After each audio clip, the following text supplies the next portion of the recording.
let me grab. Okay, so the beads come in some form or fashion in a little bag usually. Yeah. And so the question was, how do you paint the beads? Well, this is one of the bags that it's not a zippy bag. They call them lip and tape, but they seal and they have really good sticky on them because I can't get this one open. And so if I can, I like to keep the bag that the beads come in. And if I want more than one color bead, then I will use another bag for the other color. But let's just say, let me grab, I get the skewers from the Dollar Tree, and I like the ones that are all caked up with paint because those will hold those beads on. And then I've got my bag. It's easier with a Ziploc. Oh, here's one. Okay. There we go. And so I've got my 12 beads in there. And then let's say I'm gonna do these. I'm gonna do them just like a neutral color. And since I use bleach sand a lot, I'll grab the bleach sand. And I'm just gonna pour a little bit of paint in there. You don't want too much. It's better to have too little. You don't want it to be soupy.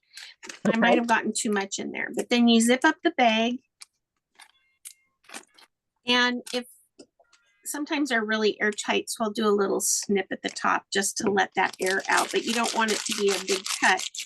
And then I rub it between my hands all around. Let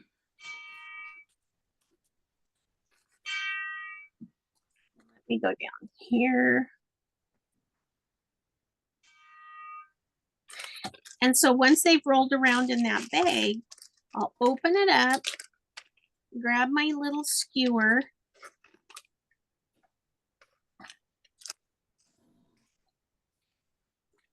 and I'll pick them up. This is the hardest part of the whole thing, I think, because you can't see very well.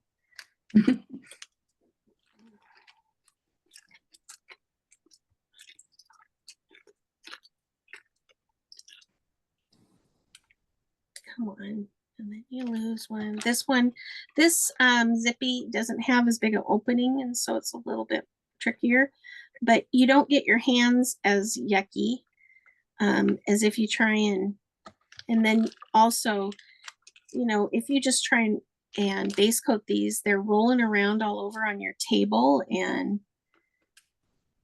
causing just a trouble. So I'm just threading them on there. I'm almost there. There's 3 more, I believe. Feels like 3 more. And I've gotten it on a very well used skewer, so not sliding. That's okay too. Okay, so now I've got, come on.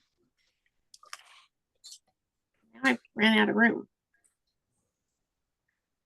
There we go. But usually when you first go to use a skewer, they're flopping around on there. And I don't like that necessarily. I'd rather have to muscle them down on that painty stick.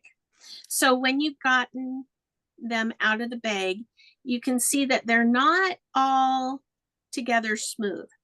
And so then you want to just take a brush and I just kind of smooth it out so that there's not any yuck on there where it like gathers up the paint, or if I missed a spot, that's even worse. So now I can just go along that row of beads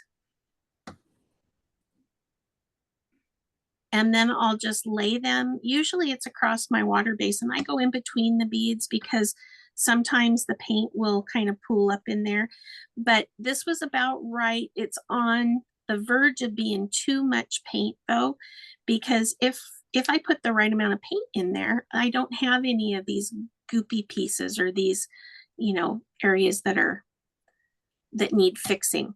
But then you've got these nice smooth beads. If you want to, when they're dry, you can run a piece of sandpaper down and along them, just run it around and then go back and forth, and it will sand off the edges and distress them a little bit. But that's all I do. Wow, that is so cool. Isn't that cool? So glad. Yeah. I wish I could say I invented it. I did not. It was one of my students, years ago now. Lisa Bimber, was it you?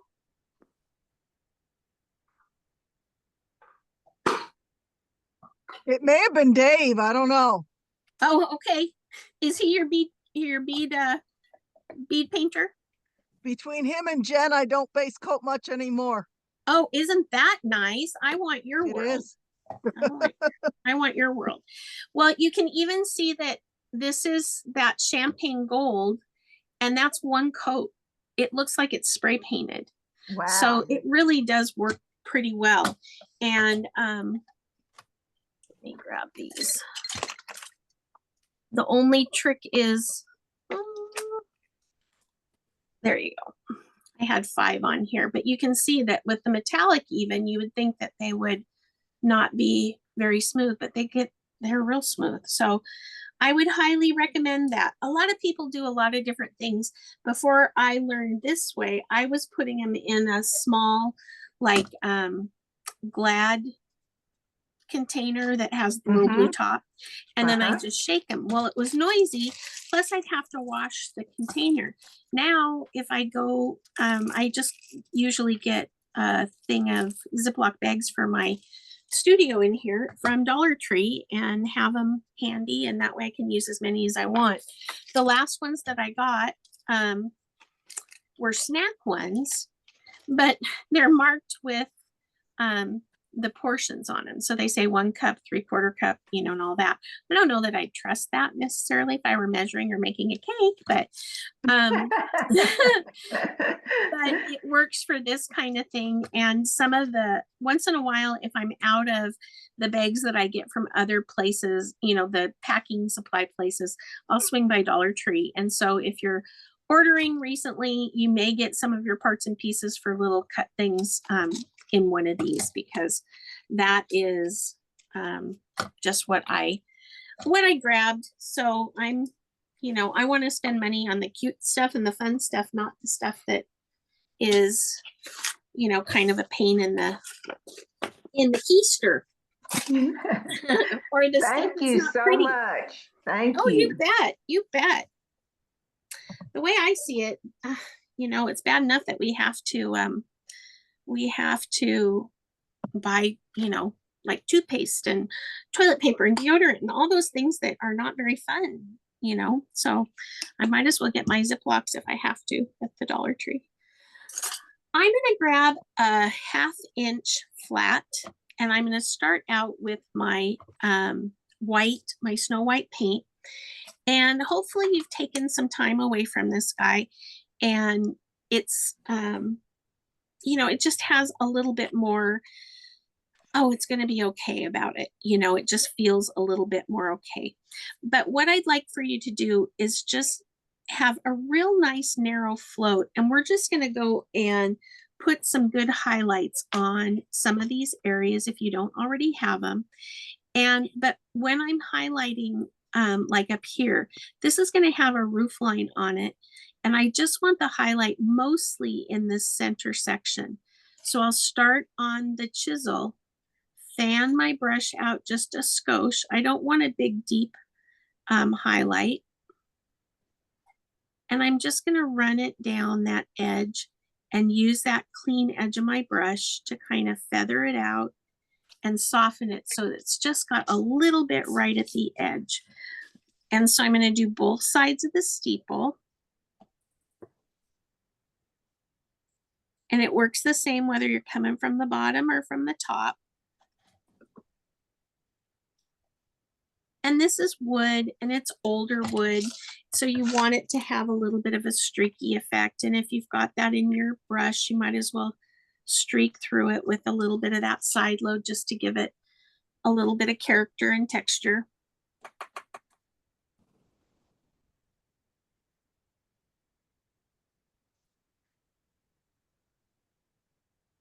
the other place I want to get that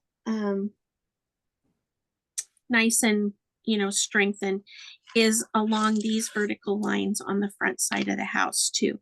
So just almost a chisel edge little touchdown of white and just fanned out at the sides, just so you can get that brightened a little bit before we put on the doors and the windows.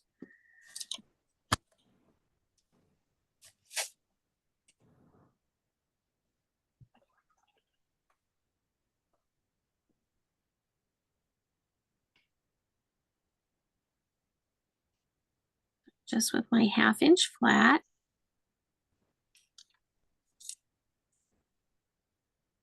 And I'm using my favorite middle finger mop brush technique. I don't know why I do that. I always have. So I just want that a skosh brighter. So real soft little bits of color. So we're going real slow. But this time, while that brush has still got a little paint, but it's pretty much worn out, okay? I'm just going to go into the centers. We can always strengthen this. I'm going to go just into the runway that I had and just slide that chisel edge in the centers at the top of the step. Little top of the step there.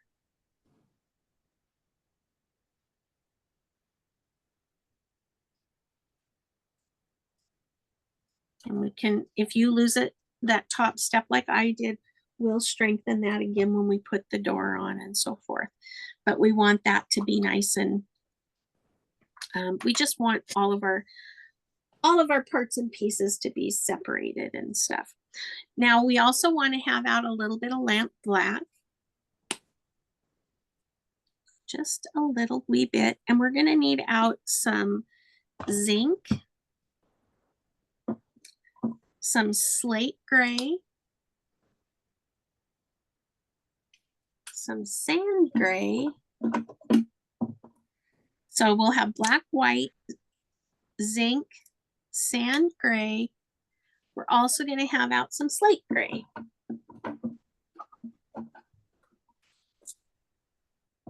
And just so it doesn't feel left out, we can get out that gray sky too. So all of your grays. And if you don't have one of the colors, you can add, like for the gray sky, you could add some white to slate gray, or you could add, if you don't have slate gray, oh, that doesn't look right. I think I gave myself 2 slate grays and no zinc. No, they're just real close. Why is that? I didn't, or did I give myself 2 zincs? Now I have 3. I did. I gave myself 3 zincs. Wahoo! I've got a full house almost. Oh dear. Okay, and I've got the gray sky, or do I? Goodness sakes. Okay, they're all really, really close. So if it were, I'm not gonna lie, I'm gonna be real transparent here. If it were me and I didn't have to teach this, these grays would just be black and white, and I would be using a grayscale and okay, a little darker here and a little darker there, a little darker here, and so forth. So that's my story. But I know that people like to have, you know, a better bit than that. Now, you're going to say, wait a minute, your pattern showed that as a straight walk. I'm going to give this to you as an option. If you want to bring that corner out at an angle, the perspective is going to be a little bit better to lead you into there. I think it looks fine the way it is, but I was looking at it this week and I thought, you know, some people might prefer to have that spectrum, you know, have that perspective of going in to the church. So I'm going to do one this way so that you have that perspective in there. I'm just going to take some washi zinc, and I have lots to choose from. I wish I could share. Oh goodness. I did take allergy pills and I had a sinus headache today. And so I think I'm a little punchier than even normal. Is that a half? This is a half oval wash. I just had it out and so I grabbed it to use it. But whatever you've got handy, likely if I didn't have this just out, I would grab like a filbert or something. I just want to get a wash of that zinc in there, and I'm going to mess up the sides with the snow anyway. So you don't need to have a hard line. You can just use your chisel edge and kind of slide it in there.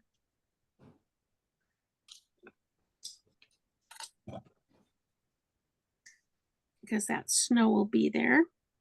We're going to let that dry.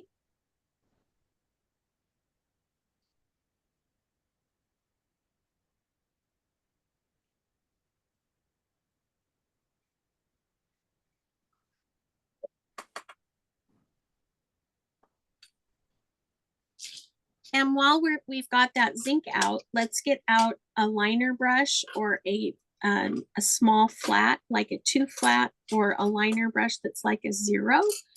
And let's put that roof on. And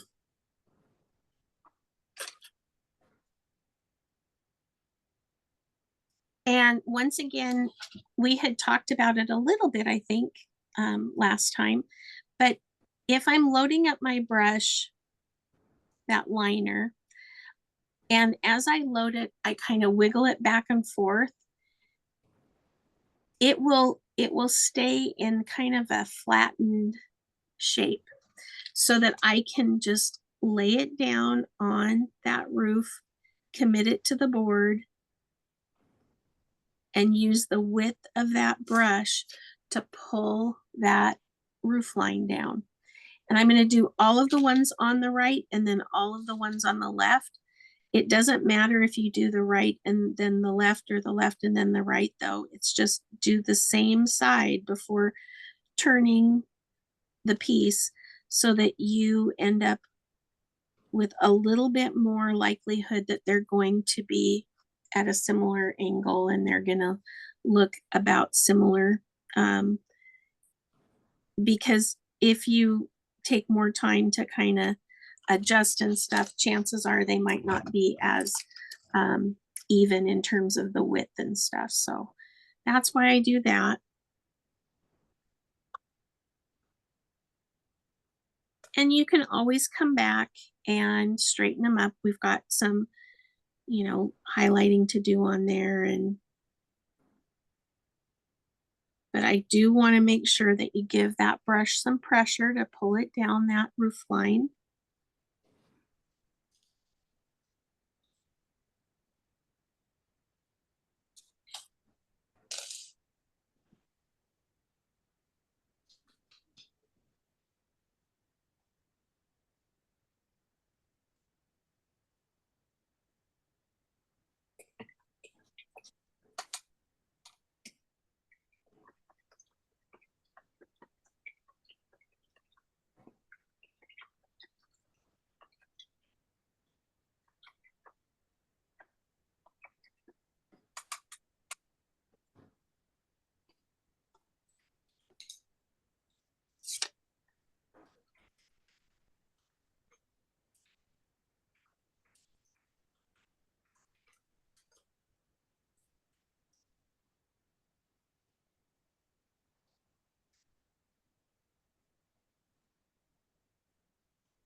You can trace on your pattern if you like, or if you've already done it, that's fine too. But I am notorious for using my tools. So with my ruler, that door is 1 inch. And these windows are, they're 5/8. So you can use your ruler, or you can use, you can use the pattern. The bottom of the windows is about a half inch from the bottom of the windows. So let's just chalk this out so that you can see what I'm talking about. I think I'm going to use a pencil so you can see better, but please, you need to use a chalk pencil so you can get rid of it easier. And because my piece, because I've been painting on it, might have gotten a little bit out of square, I'm going to use the edge of my board to keep that as square as I can, just in case I've got a little bit of variation, or I've, changed it a little bit. And that way I can straighten that back up. But I'm just going to put on, you're going to use chalk. I'm going to use a pencil line so you can see it. And I've got those lines a half inch up from the bottom. And I didn't measure how wide they should be. I'll do that when I get my windows on there.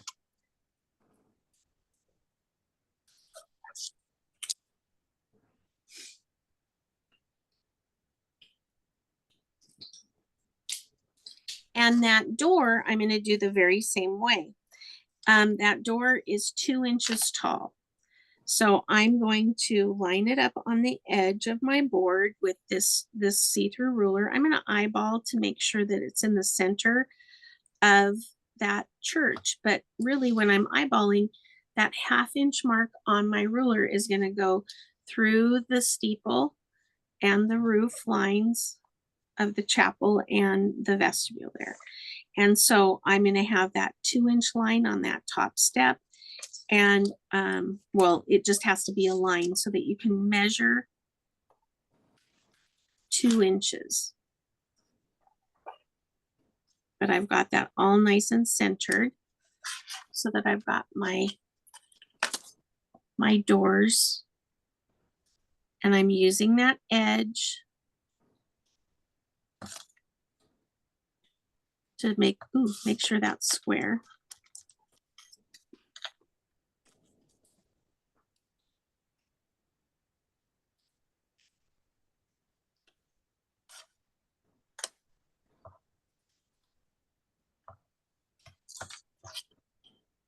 I believe.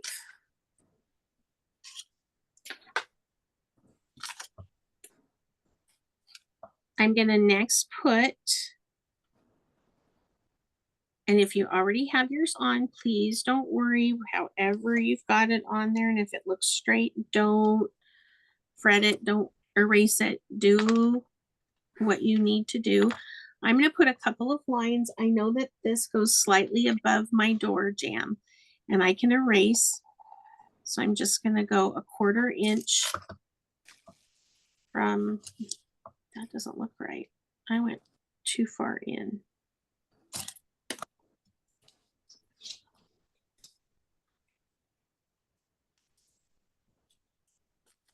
Erasers are great things. Get it more at 3/8. And I'm using too much, I'd rather have it a little bit taller so that I can still see where I'm supposed to be, but I don't need it to be, I just want it a little bit taller than the doors because I'm going to be putting, I'll straighten it out when I get to it. And then from the outside edge, it's about 1/4 inch as well.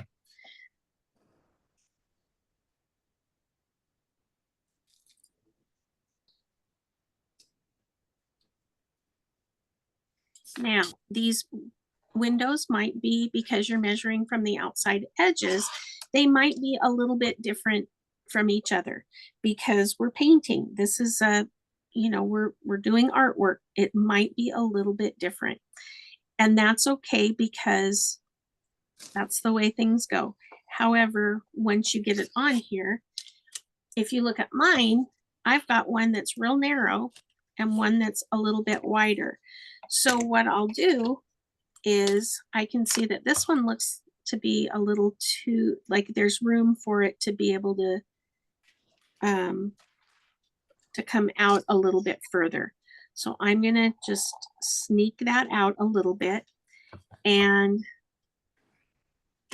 this one, I can come out a little ways too and just stretch it out a little bit just so that it looks more similar than different. And that's going to be close enough. And I'm okay if they're a little bit different.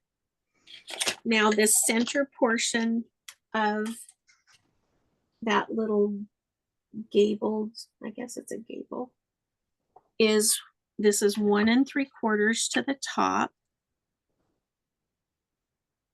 So I'm measuring, first of all, I want to get a center on there. So I'm going to measure and get a rough center.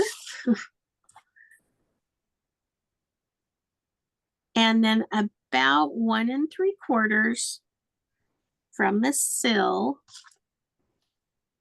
So about 1 3/4, that's going to be the peak. But I do need that center line for the panes in the window. So about, hold on here.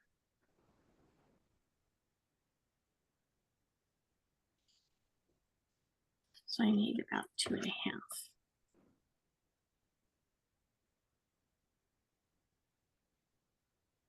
And then I'll go up to,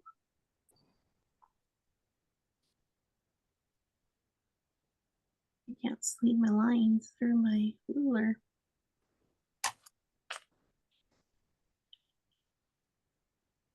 So now I have these weird lines, right?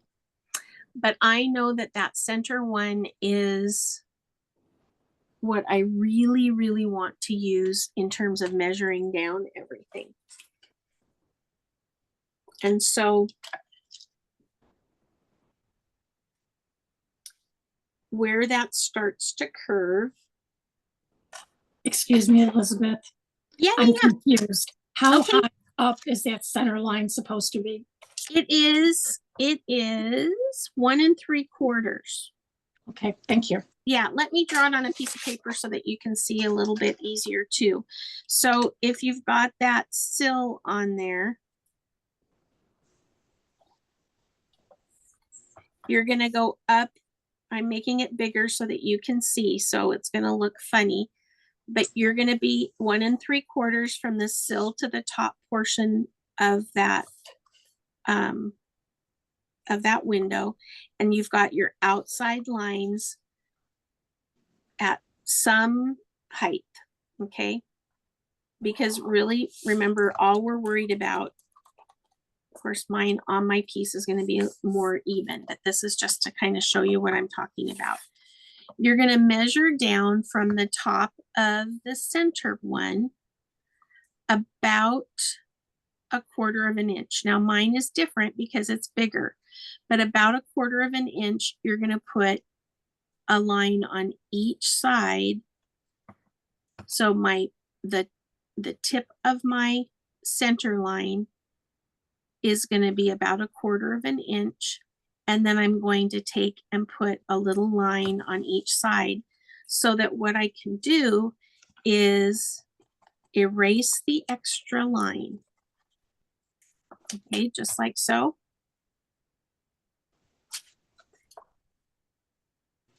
And then I can come down and make that into kind of a cathedral look. Mine's a little bit wonky because I didn't measure as carefully.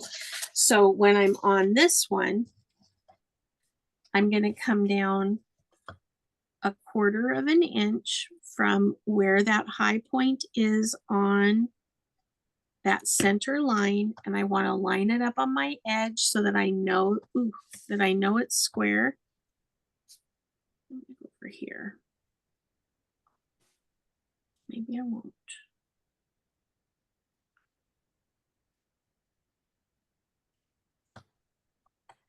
And then I'm going to go to the outside of each one of these windows and put a little dot.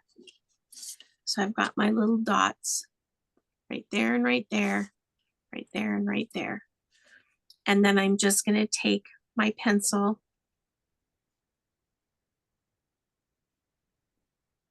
and those look kind of more curved.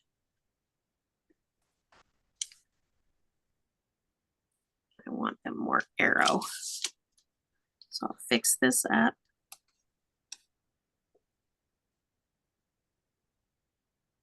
And then I can erase the extra lines I don't need so I'm not confused. I heard that. Oh God, I'm all confused. Okay. So, or you can trace, but I want you to always be able to draw it out too. But the most important thing is to remember that center line is the biggest thing. And we don't need to worry about the panes yet because we've got to base coat those windows in. So you've got kind of a basic shape for those windows.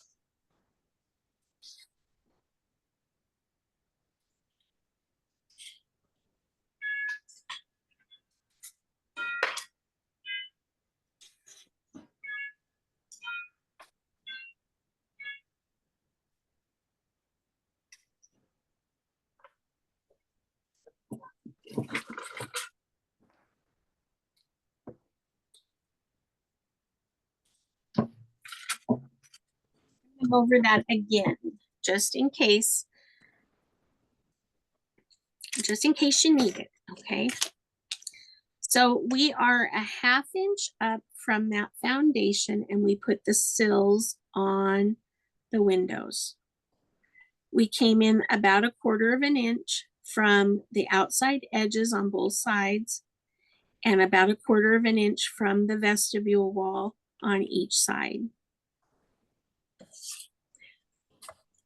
We made that center line 1 3/4 tall.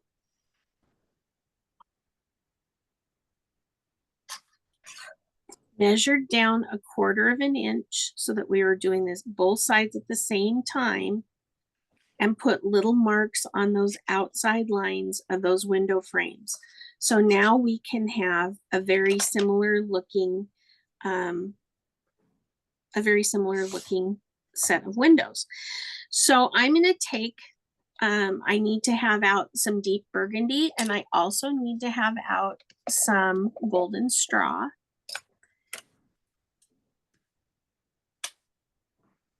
So deep burgundy and golden straw.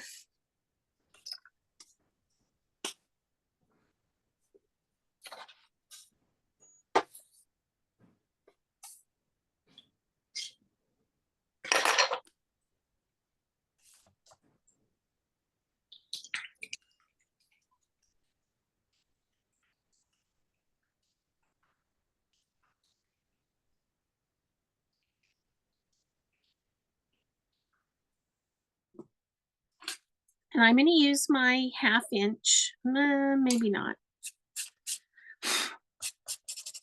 I want to have a little bit of room to twist. I don't want to try and just do that in one fell swoop. So I'm going to go to my 8 filbert, Old Faithful. And I'm going to load my brush. I'm not going to use a ton of water because I do want full and complete coverage on these windows. I'm going to start in the middle because if I've got extra, I don't want it to be at the edge. And that'll give my brush enough, you know, time to get the extra paint out. But I like to pull toward myself.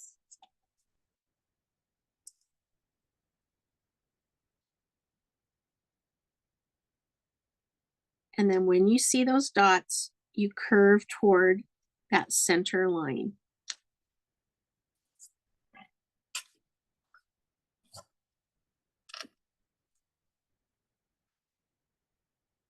And if you see your pencil line through there, it's okay. Or if you used a chalk pencil, if you see that line, it's okay.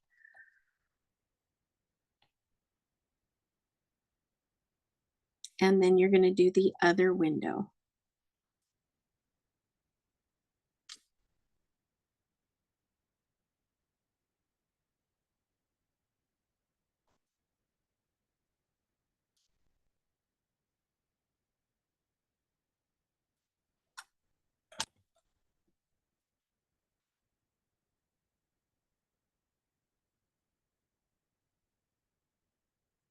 If you wanted to make these into stained glass, you could.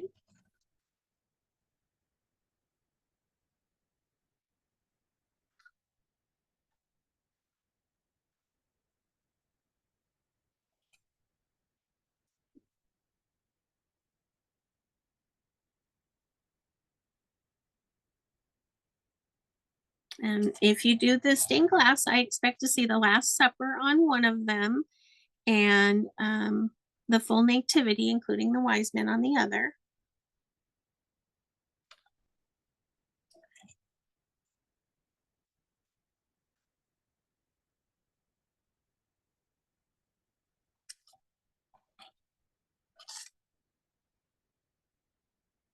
Just so you know, in my head, you laughed and you didn't groan.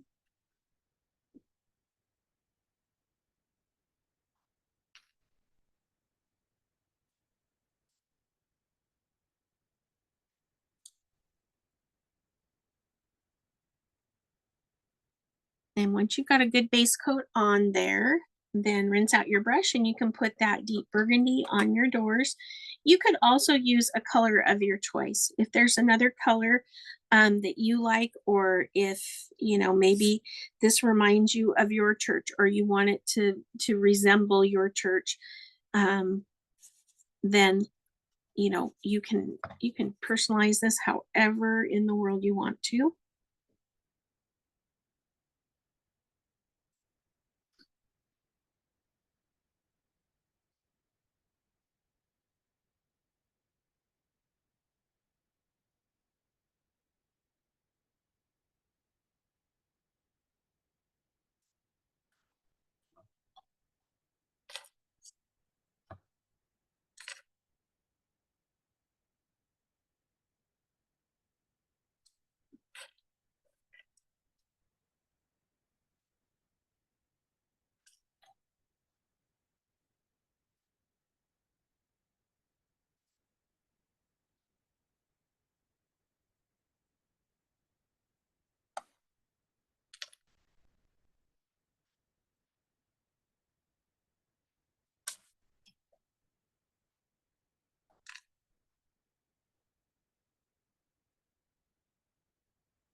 And that doesn't want to cover nearly as well. So you're going to let that dry, and it may take, you know, probably 3 coats to get a nice coat on there that, you know, is solid and so forth.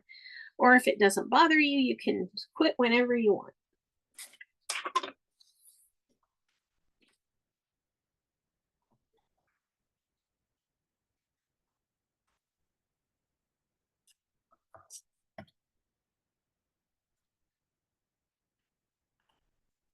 I am going to give my windows another coat.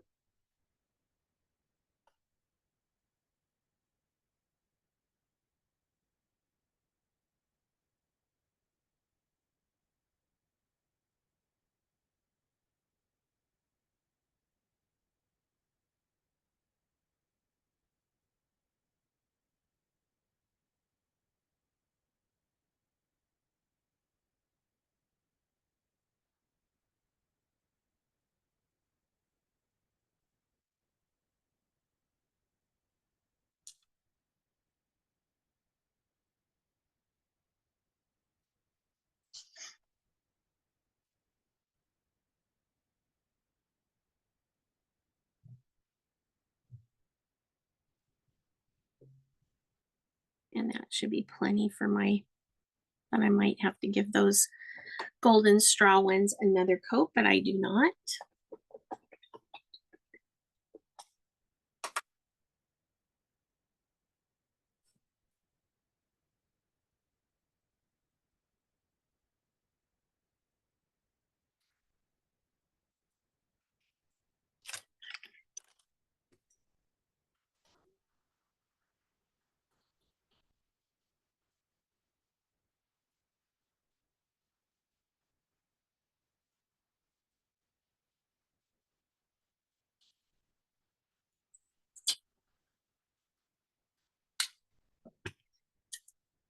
while we're letting those kind of sit and dry real well, if you grab like a 2 filbert, I like for this, or like, let's see, about a 1 or a 2 round works really, really well. But just something with a rounded tip. You know me, I like to use filberts. And I base coated the walkway and the foundation with zinc. So I can have some zinc in my brush, but I want to pick up those other grays and maybe even a little bit of lamp black or a little bit of white, depending. And you've got those all in close proximity, but you want to have just a washy. I picked up slate gray. And what I want to do is I want to take that little shape and I'm just going to put some stones on there. And I want them to be different shapes. I don't want them to look like bricks. But while they're wet, I'm going to touch my paper towel. And then I'm going to go into one of the lighter grays. I'm going to tip into sand gray. And then I'm just going to put that here and there on some of the rocks. Not maybe every one. And I'll just put a little bit of maybe gray sky. I can always, when I go to shade and so forth, I can wash over them. I can make them, recede a little bit if they're too bright. And so don't worry, this isn't necessarily their final stage. So we're going to wash over them with zinc. And I'm going to start though with slate gray or gray sky, either one. I'm going to do 4 or 5 of them just so that when I go back to them, they're still a little bit wet. So I'll go to the slate gray, and I don't think that's going to be quite dark enough. So I'm going to put a little bit of zinc with it, and then I'll touch into some of those rocks with that. And if I wanted some darker ones up here, but don't get too carried away with it. You don't need, very perfect rocks. But just a little bit of tippy tapping on those rocks, and they're not going to look like this in the end. We're going to wash over them.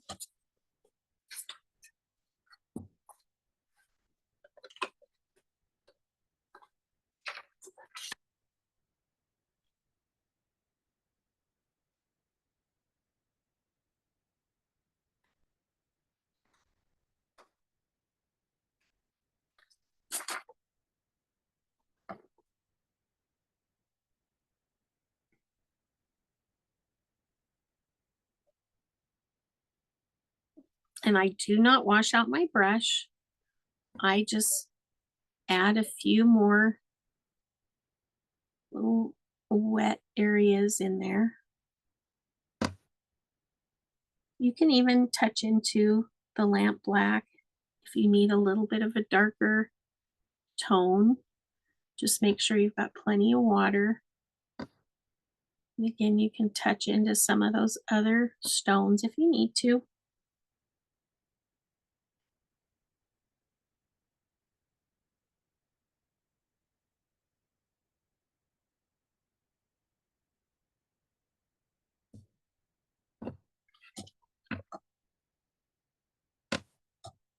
But you don't want them to look polka dot.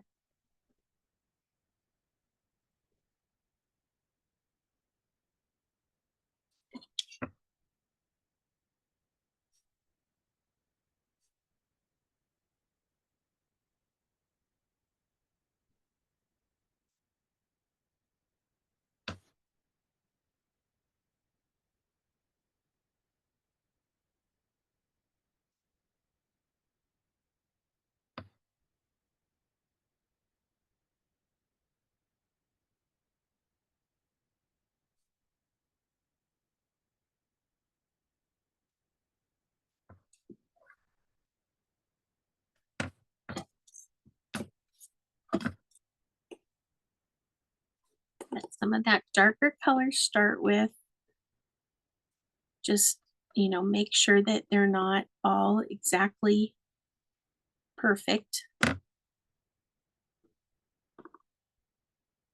then just tap in some darks and some lights.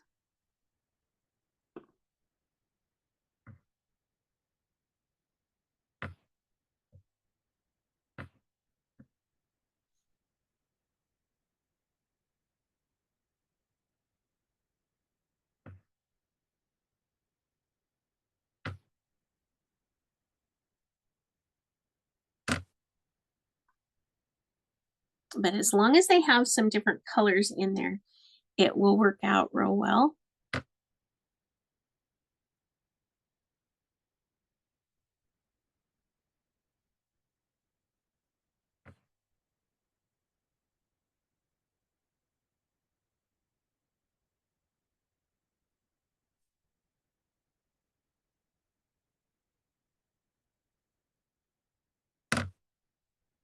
And then every so often look over at the other side to make sure that you don't have yours too big or too little, or you know, something. They don't need to be the same. They just don't, you just don't want them to look like they're on different houses, you know.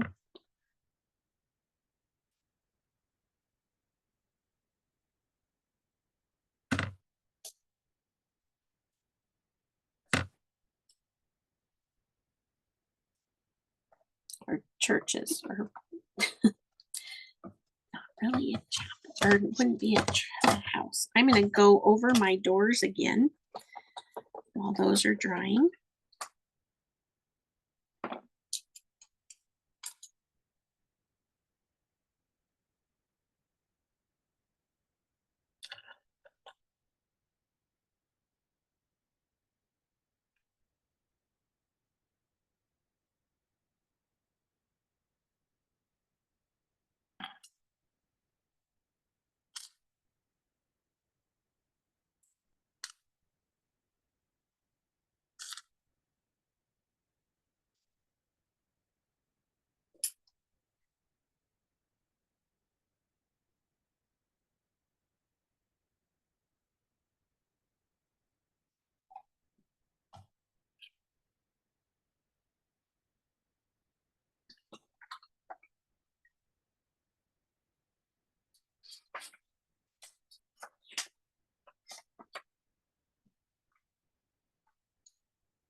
I do need to give a little more. I used that pencil and it's wanting to poke through.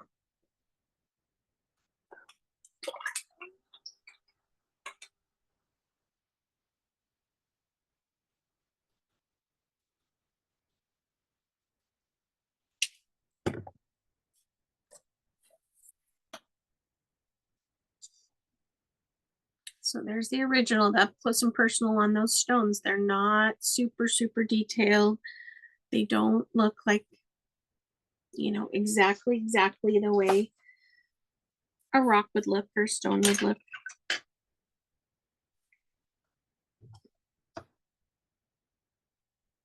We have river stone.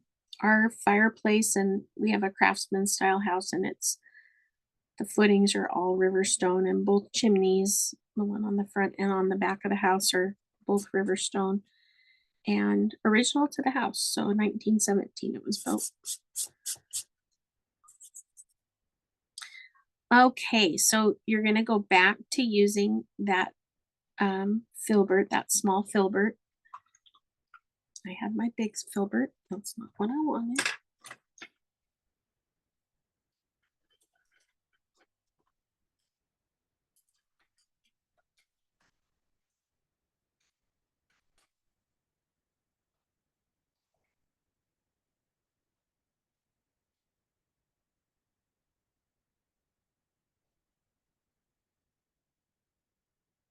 Nobody ever seems to leave our neighborhood. I mean, it's the new people have been here more than 10 years because it was before they had kids, and their oldest graduated 5th grade last spring. So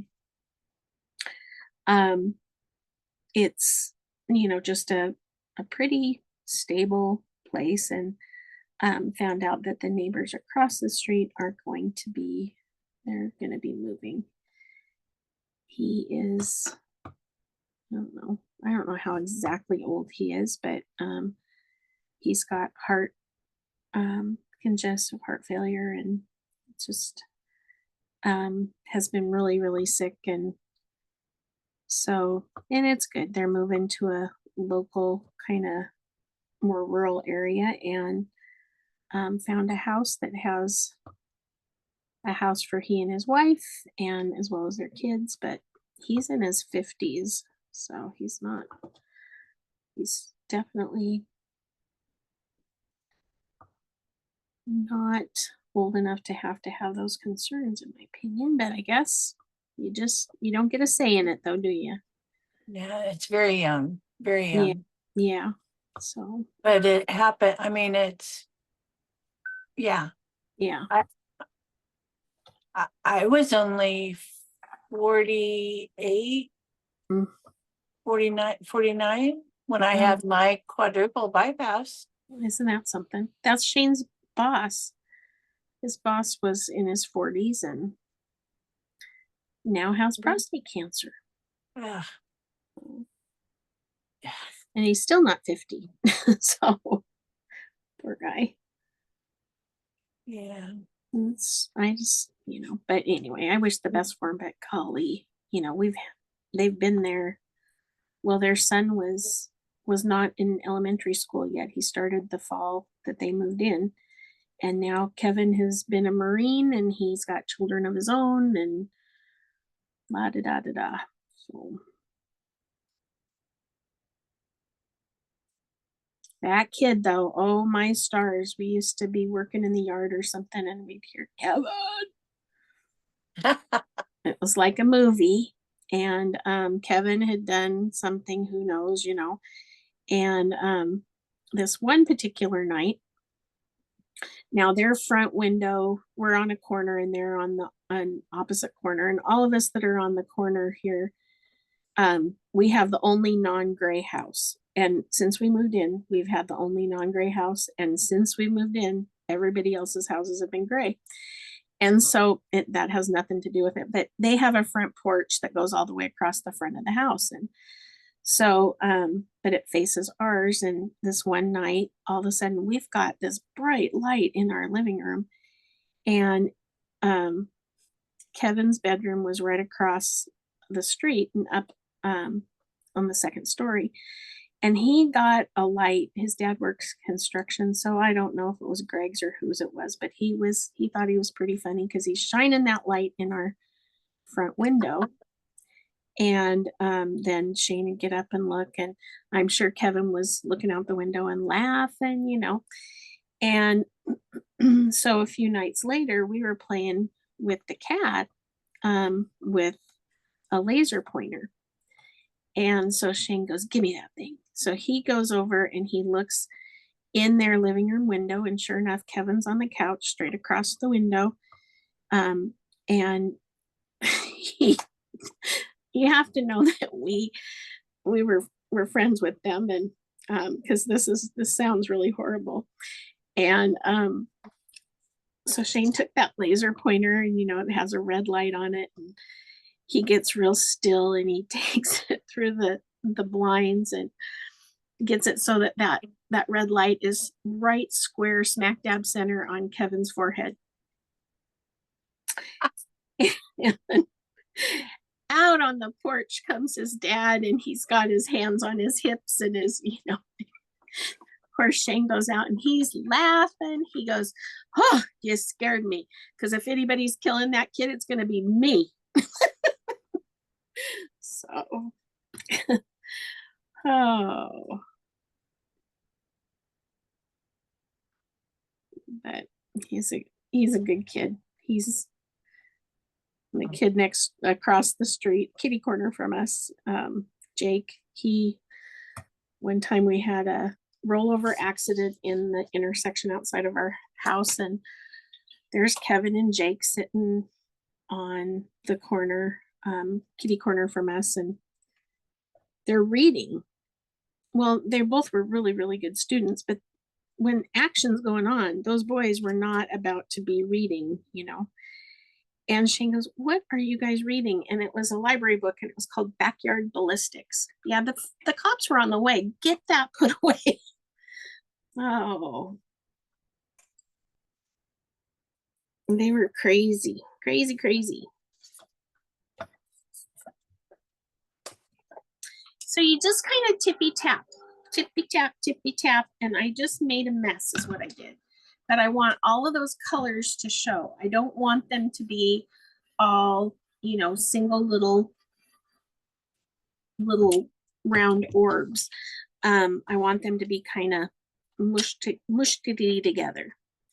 And while you're finishing those up, I'll tell you one more Kevin story. So Kevin was always a good looking kid, and he always had girls around him. And so it was he and Jake and these two girls, and they were in their backyard, and so straight across the street from us, and they were dinking around with a air compressor, and his dad, like I said, was in construction. And well, they were holding on to a 2-liter pop bottle and filling it with the air compressor until they couldn't hold on any longer, and then watch that 2-liter pop bottle go straight up into the air like a rocket. Well, except, you know, and they thought it was funny, and it would make a big loud pop when it, you know, finally they couldn't hold on to it any longer, until it sounded like a bomb went off over there. It was the pop bottle. It had exploded from all the air compressor use. And Shane he said, "Are you guys okay?" And they're all for what? That was funny too. So they were in middle school then. Sounds like they named him right by calling him Kevin. Isn't that the kid from Home Alone? Yep. And I think our Kevin trained that Kevin, because he would have had all of that handled. He would have had all the different ideas. I know I told you I wouldn't tell any more stories about him, but I'm going to tell you one more. We went to the 30 miles of junk, it's called. It's a big yard sale, and we pulled up into this one garage sale, and here's this guy and his wife was walking across the yard and stuff going into the house. And Shane saw a gas weed eater, and he said, or I'm sorry, a gas edger. And he says, "How much for the edger?" And the guy looks over his shoulder. He goes, "It's free. Everything's free." Shane goes, "Really?" And he goes, "Yeah, everything's free." And so my father-in-law asked him, "Free?" And he's "Everything's free." And we're looking at him like, "Are you sure?" He goes, "Look, it's opening day of fishing season. My wife says I can't leave until all this stuff is gone. Everything is free." So we brought home the weed eater or the edger, and it didn't start. And so Shane said, "Kevin, I'll give you $20." He was in small engine repair at the time and at school. And he says, "I'll give you $20 if you can get this running." That kid wasn't gone 10 minutes, and he came back with that edger running. We used it for probably 20 years. So, but yeah, he was the kid from Home Alone for sure. But he sure, you know, his dad's been so sick, and you know, it seems to be evening out now. But Kevin was here all the time, and as was his sisters. So nice family. You have the best stories. Oh. You can't write that stuff. It's just, you know, you can't make that stuff up. But the best was really the laser pointer and Greg. He was serious. He was so relieved, and that was because, yeah, so.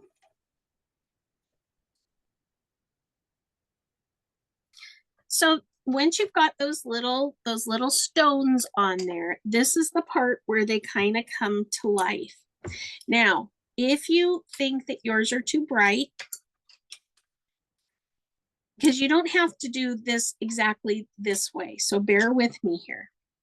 What you can do is, if yours got too bright, you can take and make a really washy wash of zinc and go over the whole thing and just mute them. If they're looking like polka dots, if they're looking too bright, if they're looking too whatever. Now, that's what I did on mine, because I got them to see how they kind of mute and meld together. This one is a little bit brighter, but I kind of like it. So if you want to see how it's going to look before you wash over it, take a little brush mix of zinc and some lamp black and just really walk it out on your palette. And you're going to shade on each side of the steps, kind of walk it out a little bit, and then let it dry. See if that is going to be enough for you to be happy. But if you want, you can put a wash on top of it, but you can also just walk this out a little bit and it might do the trick enough for you. And I think mine will. So, but just know that you can wash over it if you need to. And then with a little bit narrower float, because there's not going to be as much shadow in there, you're going to just do the outside edges. And it's just you want that center portion to be a little bit brighter because that's where the light of the windows are coming out.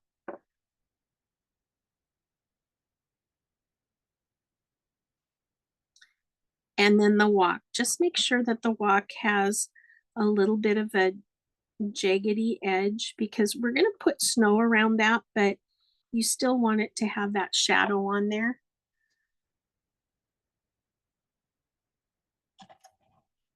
But look at yours and make some choices on it, because in the end, this is something that is going to have so much variability between people who use it, who do this method, that you're going to need to make some choices on what you like about it. I'm also going to go across the bottom of the stairs with a real narrow float, just to make that start to go up there. And if you need to reinforce any of those stairs, you can do that.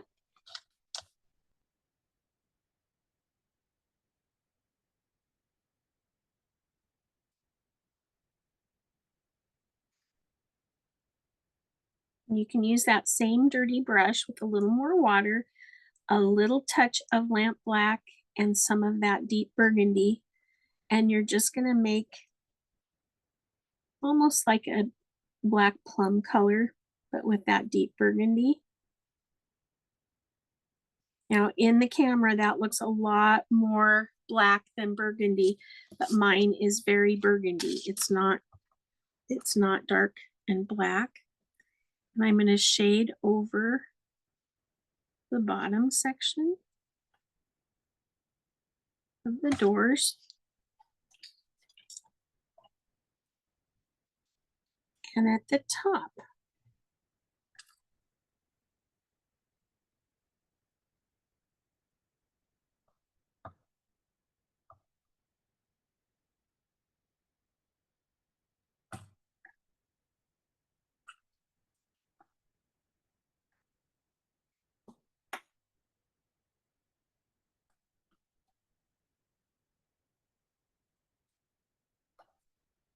Kevin turned out okay in the end. He was an Eagle Scout and a Marine, and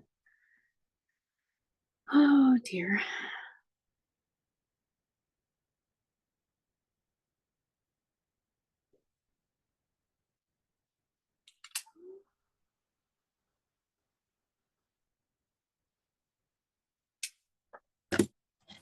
And while you have that burgundy around, you want to take about 3 hairs of burgundy and your 1/2 inch flat, and we're going to side load with deep burgundy on each side of the yellow. But you want to keep that nice and sheer. So I'm going to slide my chisel edge down that top and go down one side. We just want that warm light, that warm glow to be coming through.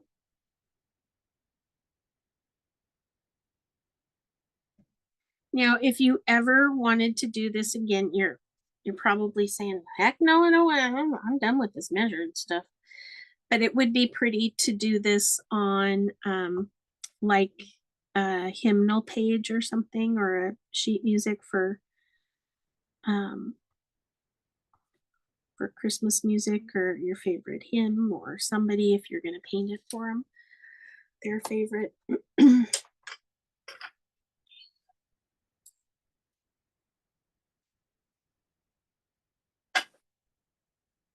And this Friday, I get to be in a special event for Craft Round the Clock for their cardboard Christmas event, and I'm excited about it. I love being challenged like that with their special events. It's a lot of fun to try and come up with something.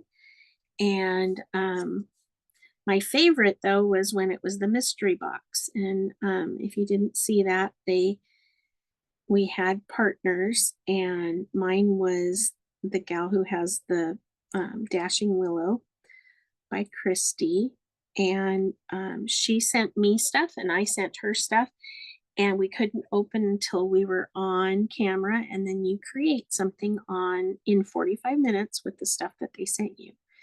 And you have to send 5 things, but when you get yours, you only have to use 3 of them. And that was really a lot of fun to do that. And so I am going to be doing that. Oh, I can't remember the date. It's at the end of this month. And we're going to do, or maybe it's the beginning. No, it's in December. We're doing the Christmas stocking challenge. And so we'll get items from someone else and we get to do that. So that'll be a lot of fun. Now, my one window has a little bit darker on the outside edge. So I'm going to just give another little sheer coat to that first one, and it'll just even it out. I don't need each window to be even. I just do want the windows to be a little more even. So if I wanted to, I could do a little more on that inside, especially on this one. I think I will. This light coming from within reminds me of my grandma had a lamp on her TV, and that was back in the days when they didn't hang on the wall. And it was a covered wagon, and the little thing, the front thing that hooks up to that hitches to the horses or whatever, I don't know what it's called, that was what turned it on and off. And she had those light bulbs that were in the shape of flames that were amber colored in there, and this color in here reminds me of that.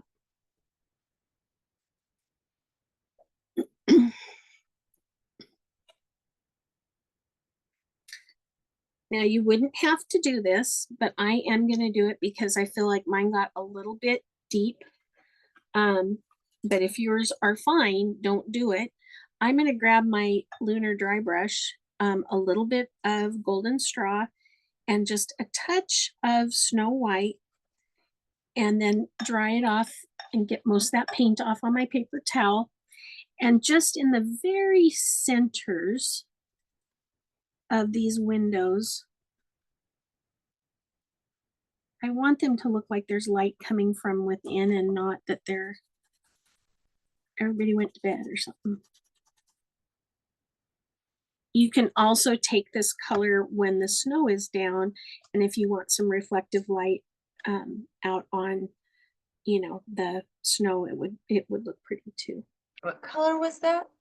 Just a little bit of that Golden Straw and Snow White that I just lightened a little bit on my palette. And yeah, just gave it a little bit of brightness down the center.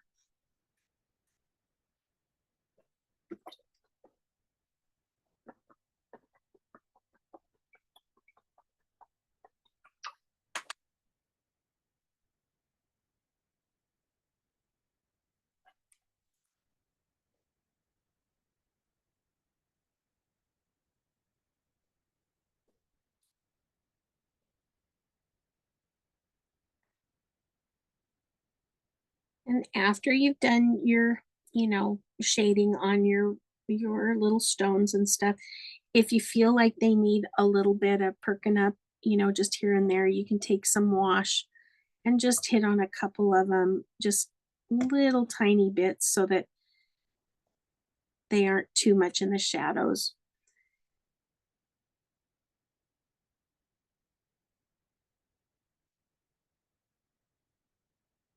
But you could, spend a lot of time on those little stones, and you certainly don't need to.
You're going to use a liner brush and zinc, and we're going to line our stuff.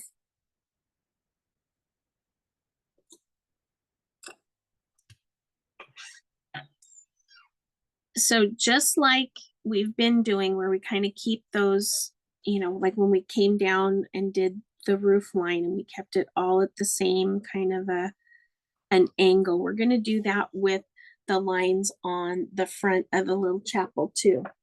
We're going to start with the vertical lines, and just that helps to keep everything nice and straight. And on the windows, I'm just going to do the vertical part, not the little arch at the top. And I'm using a 0 round or mid-length liner, sorry. And I just want to make sure that I keep these as consistent as I can with just the same amount of pressure. And I'm doing just the vertical outside lines. I'm going to do, while I'm doing this, I'm going to do the door.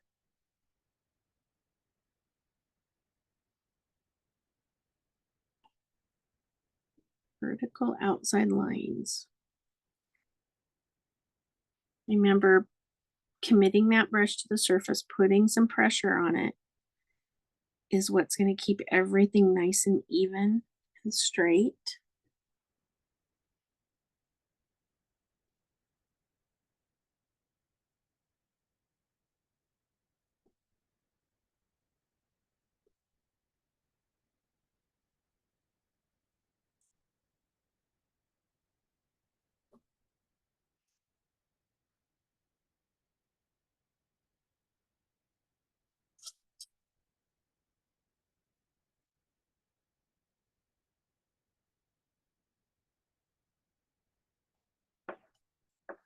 And then I'll turn it to its side. And I'm going to do the sills. And I like those to go just a little bit beyond. I didn't do it on the original, but I kind of like it when they go just a little bit beyond the sashing.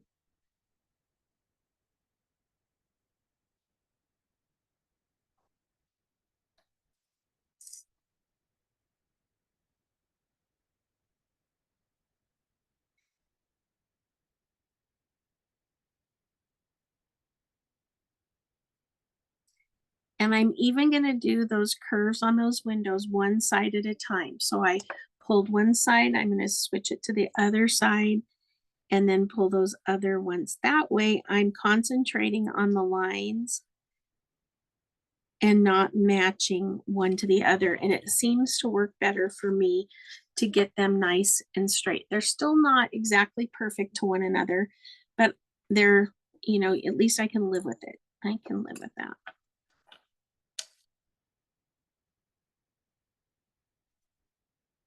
And then I'll pull that center line down.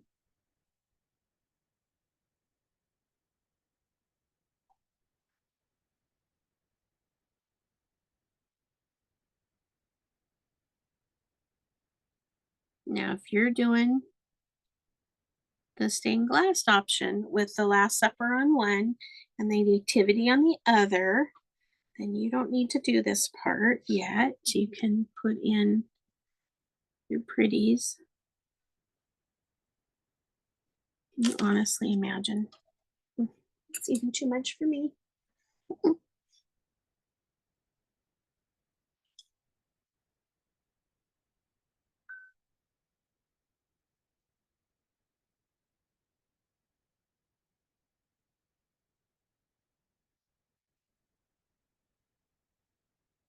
And I'm going to pull across those little panes. I get real brave when there's a cathedral shaped window because then that top one can be a little bit, it kind of is the wiggle room. It doesn't have to be exactly perfect. If it is, bonus, but if it's not, it's okay. It's okay anyway.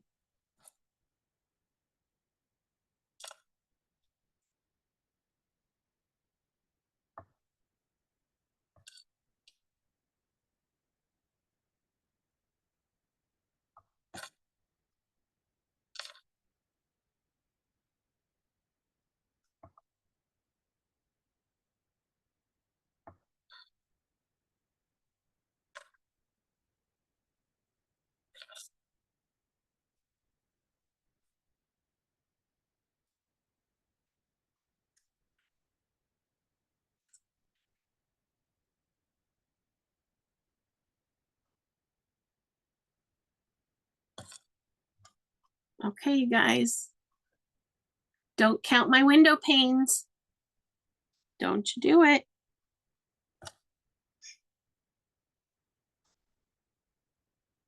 It would look worse if I went back and fixed it though.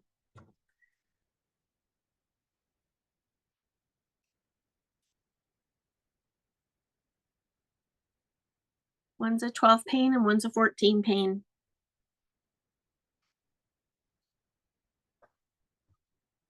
But we're going to leave it. It's part of the story.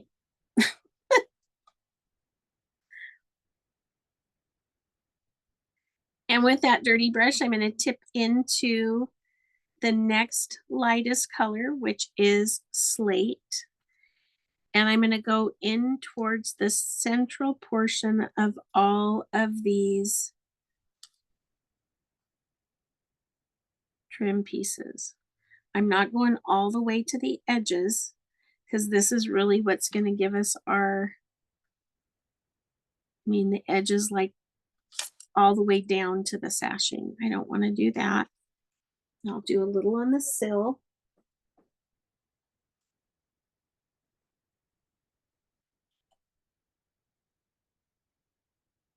I'll do some at just the point, just touching in. And then at the cross lines just towards the center because that's where the light's hitting that.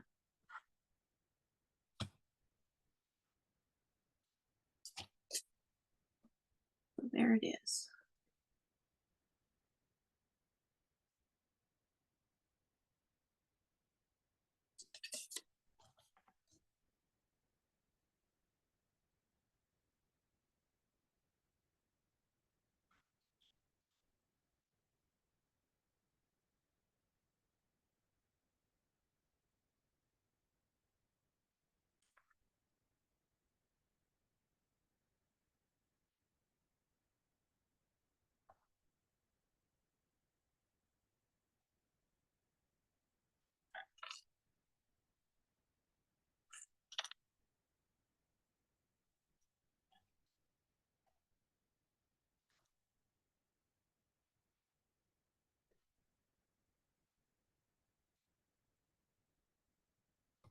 Right at those little intersections.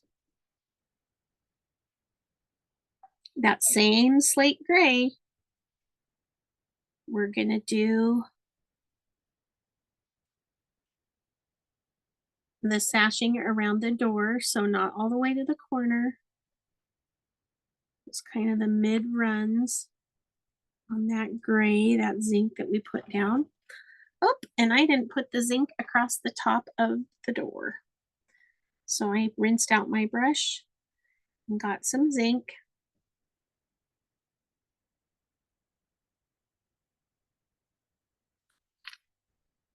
I'm going to go across the door. And I'm going to double check and make sure that all my roof lines are the way I want them. I kind of like to have these the ends of the eaves parallel to the ground. You can have them however you like. I don't always do anything any one way, but I kind of like these that way.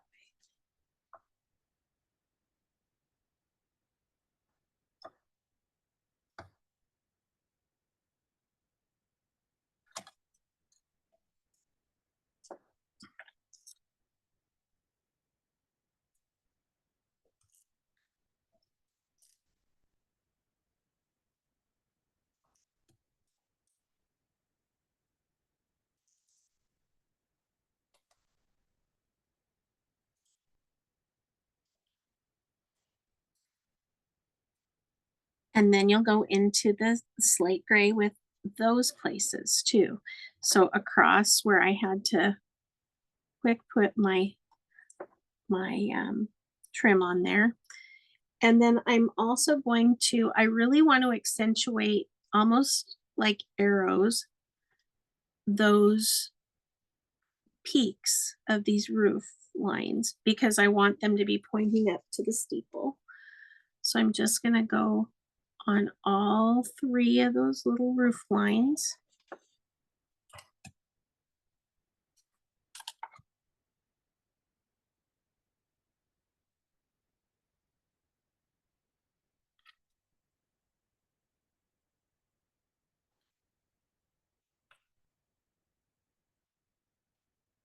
And with a real light touch, I'm going to just go very lightly from the bottom, just because it would look funny if it didn't have some sort of highlight there.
and a little bit of that lighter gray sky.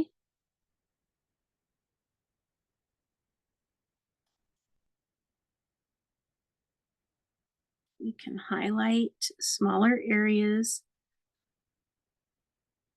of all of those places that we went. So the roof peaks.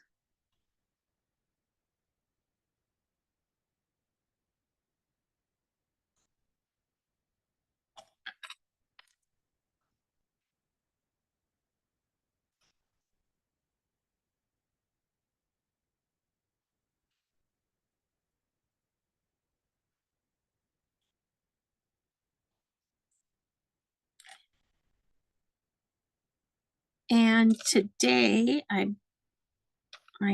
today was the last day for Laura, who's been helping us with videos and so forth. So I will attempt to do as good a job as she did. But just so you know,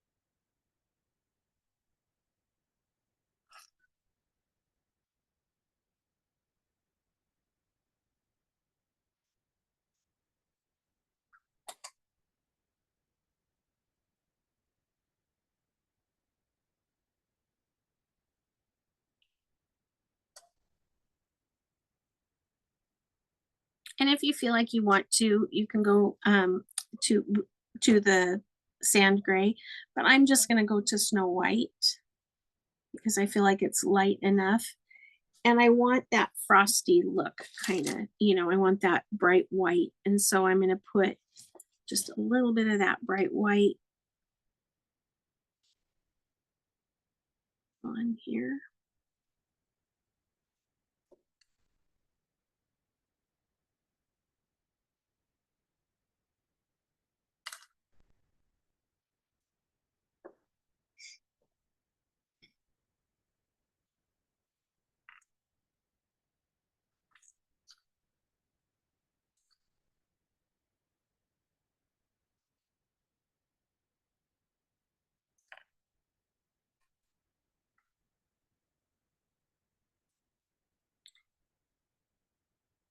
And also, I want to make sure that I thought I had said it in this group, but maybe not. I kind of, sometimes there's, I think, well, did I say that on live? Did I say that on the group? When did I, but just so that you know, I want to make sure that we have, as planned. I have so many friends now that have lost their pages and stuff on Facebook, and if that, hopefully it doesn't, we don't have to ever worry about that. But if we should have to, know that I will, the first place that I will pop on is YouTube. So you could find me, and if you haven't looked at YouTube and found my channel there are some things on there, and I've been posting a few new things that you may not, there are other tutorials and things. There's a tutorial on Santa faces. It's kind of old, but it's still the same way. And so when you get, a minute, or if you're wanting something to kind of keep your eye on while you're painting, there's those things. But know that that would be the first place that I would go to try and keep track of everybody. So we've got the roof done. We've got, we still got work to do on our doors. We've got those windows pretty much done. We're going to put the cross on the same exact way that we did the trim. So that's going to start out with the zinc, and then we'll go to slate gray, And then gray sky and white if we need it. And I'm going to just eyeball it.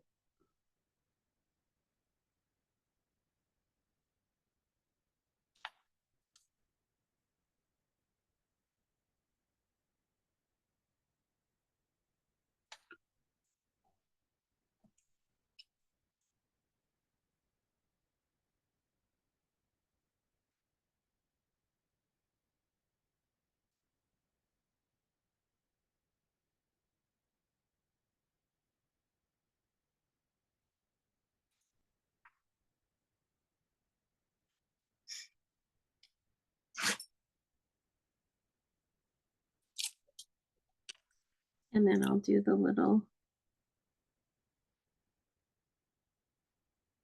line. And the last thing you want to do is pick that up and make sure that you have it as straight as you can. It doesn't have to be perfect, but it needs to be somewhat straight. And then with that dirty brush, I'm going to go over it with slate gray.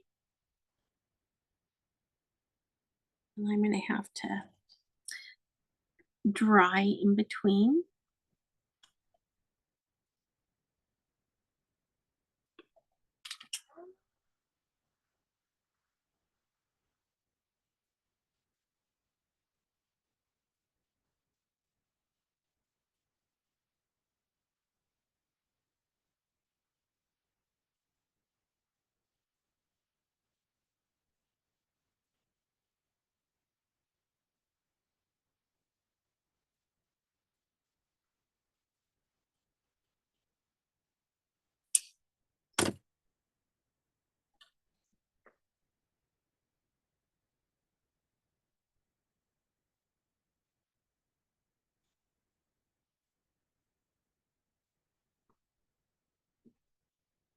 Gracie,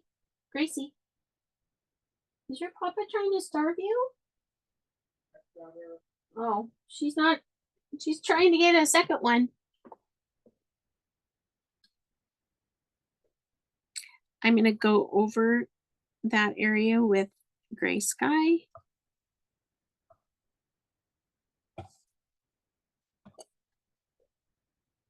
And then I'll put a little touch of Snow White. Not very much, but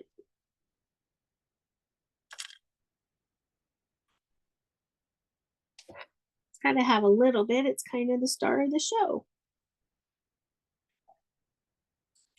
There's where we're at.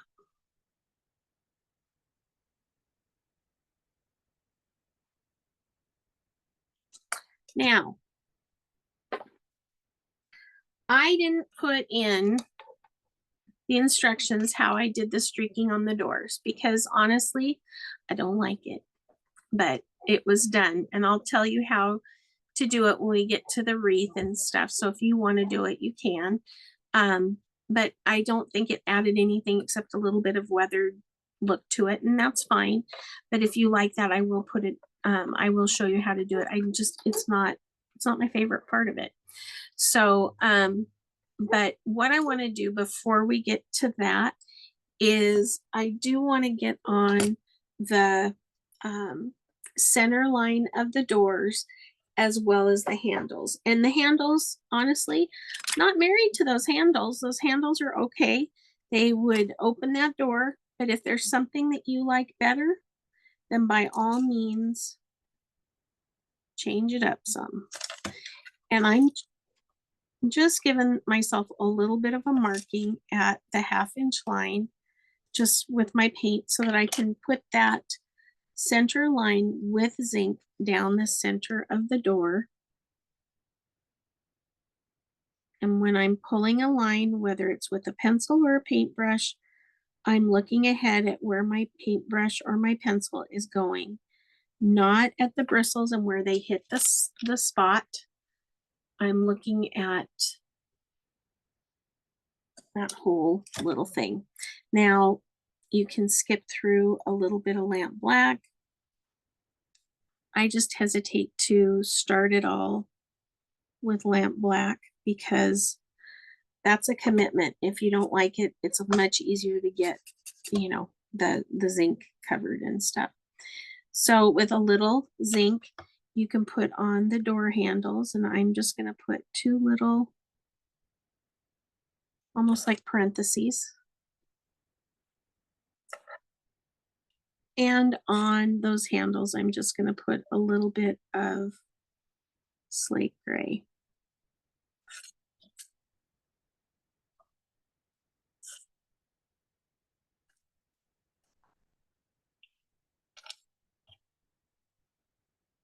And if you're not crazy about it, you can come up from the bottom with your zinc.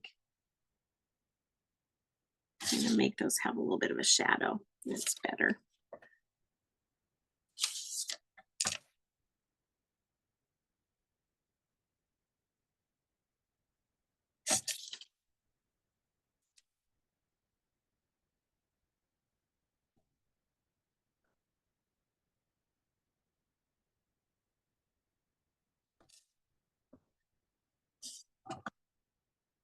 And you can skip some along that little seam in the door if you want.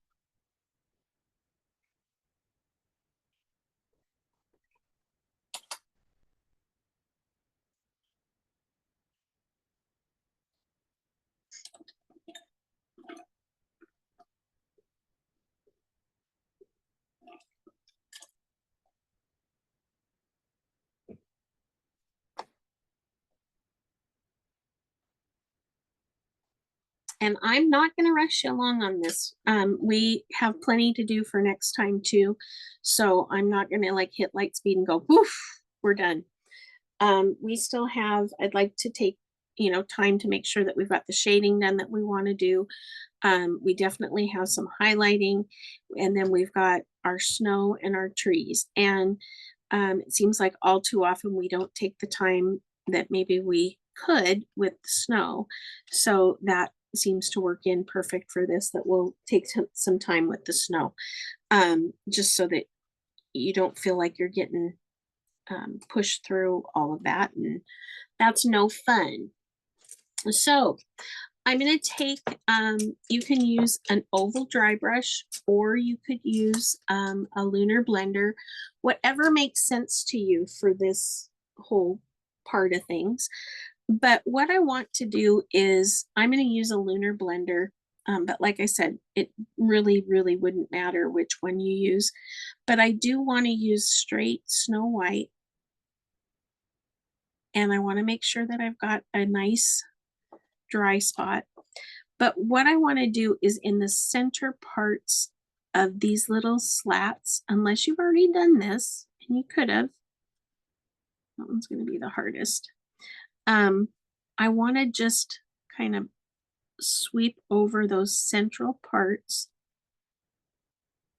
with a little quick, almost a flick of a dry brush. Now, I think that these lunar dry brushes, because they have just a skosh of moisture in them, they tend to do this really, really well with a harder line.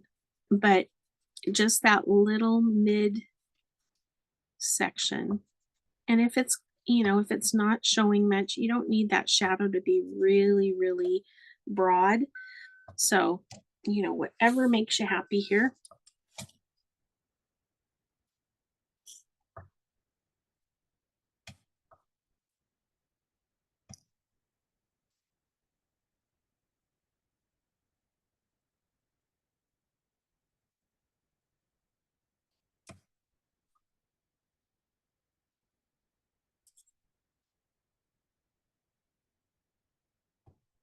You don't want it super heavy. It's going to look really bright when you first put it on, and then it will kind of settle. But just keep that towards the center, and it's going to do a great deal of brightening for you. Now, I'm not going to use a ton of my time to do these little areas on the side. If you wanted to, you could get a smaller brush and do that.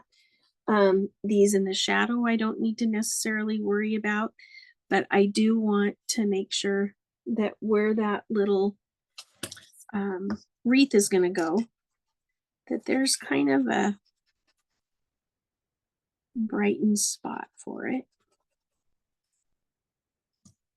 And with literally almost no paint in that, I'm just going through that midsection just to kind of soften, give it a little bit of a dry brush.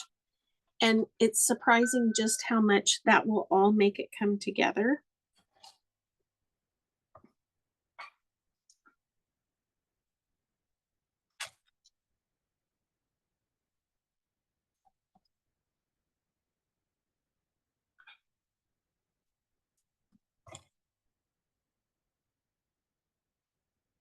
You can use a liner brush if you feel like you need to get into a place where you can't exactly reach. You know, with a bigger brush like this, you can go into some of the open area below the cross. If you want to just touch a little bit up at the top, you can.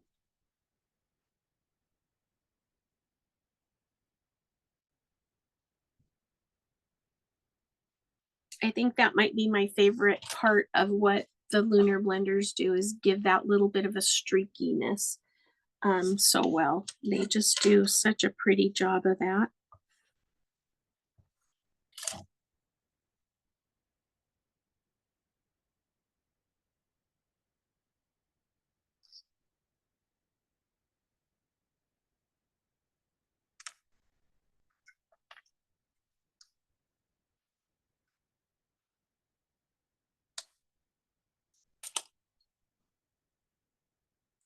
And if you're having a hard time getting your highlights on your little steps, you can take that dry brush and just softly kind of go on the face of those steps down the front.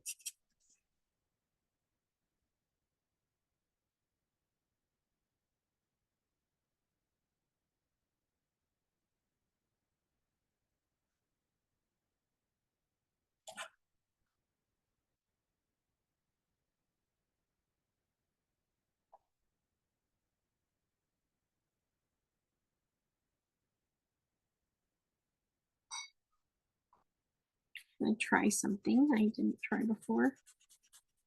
There might be a little bit of light on the path.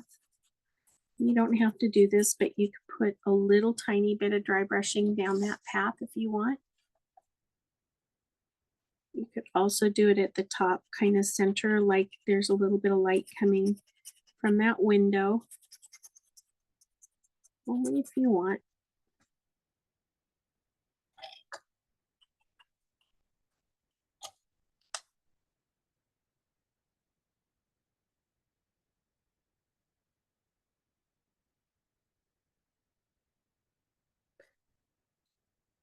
And I'm afraid that my church has some foundation issues because this whole side of the building kind of has a little bit of a hippie shake on it.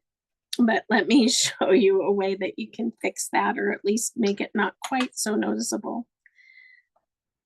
Now, I'm not going to do it with a hard line of paint. I want to just kind of eke it out there a little bit, just a little wee bit. And so I'm going to take some gray sand and just on my liner brush, real soft and washy, I'm just going to create a line that takes care of that. Now, see how that wows out there? So I just put a little washy line down there. I'll take a little more paint because it didn't look too bad. Don't want this to be something that somebody is going to notice the first time they look at this. I'm okay if it's the second or the fourth or whatever. And then that little bit of gap that I had there, it's not white, it's just in with that sand gray, and I was able to take that little wow out with just building up that color. You can still see it barely, but it sure made it better.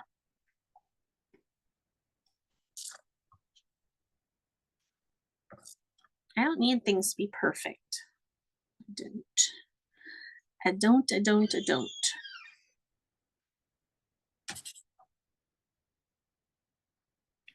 But you know what else would maybe, and I don't expect you to necessarily want to do this, so, but I'm going to try it. I'm going to take just in that dry brush about 4 bristles of that golden straw.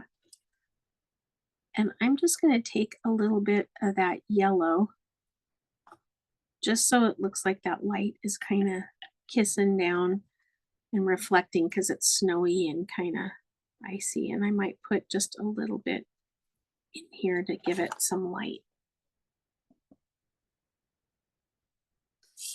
Like I said, you don't have to do that.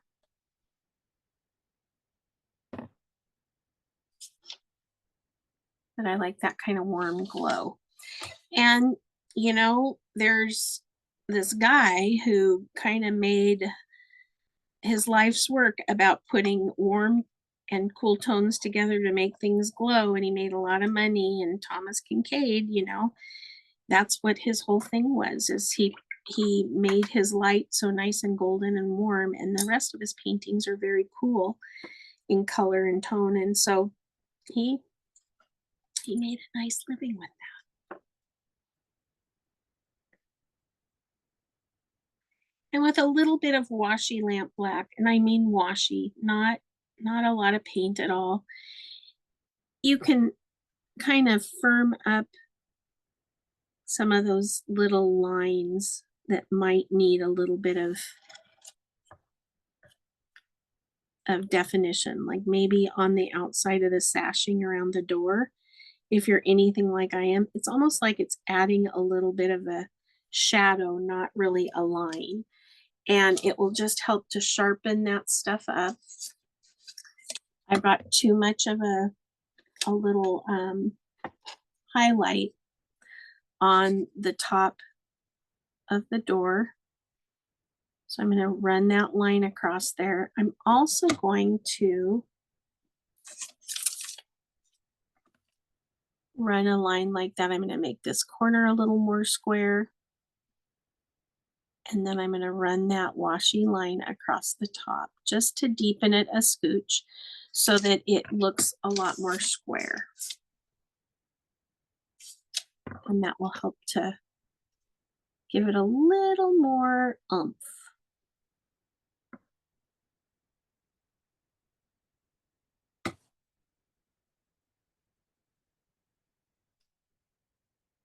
So little tiny baby steps. I'm going to try something here. I'm going to go on to the zinc area just because I think it would look better if I kind of lightened up that door jamb. Maybe it needs to be this. And just little tiny adjustments will help to make it a little more, you know, how you like it or something like that. So I might add a little bit. Maybe it's the light that's not helping it to look squared off. That helped. But I do like that yellow, just a skosh, just a touch of that little warmth on there really gives it a good glow. And so you don't need to have anything ready for next time. Just make sure that if you're using pearl or silver, whichever you decide, make sure you have that handy. And we're going to add some metallic touches. We're also going to do the trees. You'll need a comb brush, a rake or comb. They're the same thing. There's one thing that I didn't do that I almost did.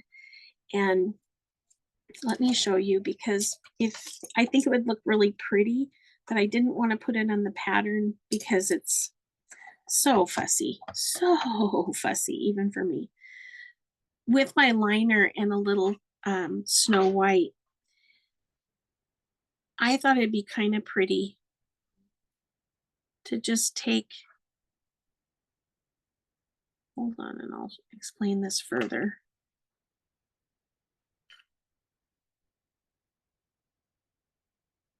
I love that look of that white wood siding on old homes or churches.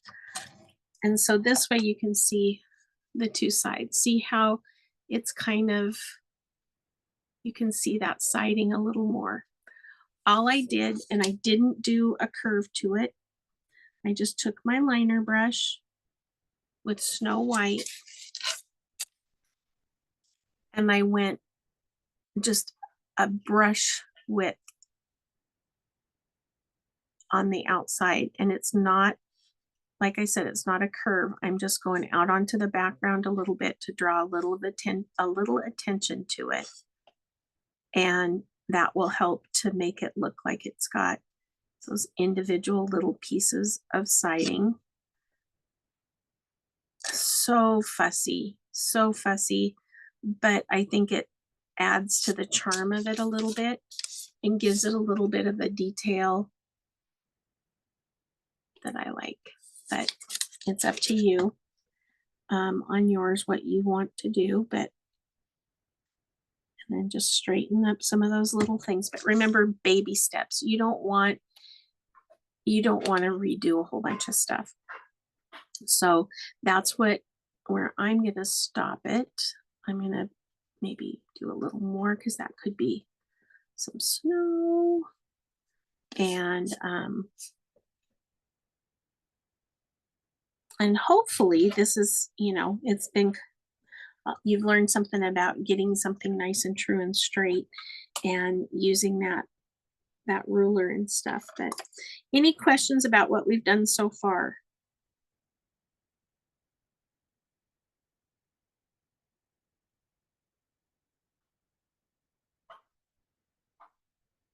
Alrighty.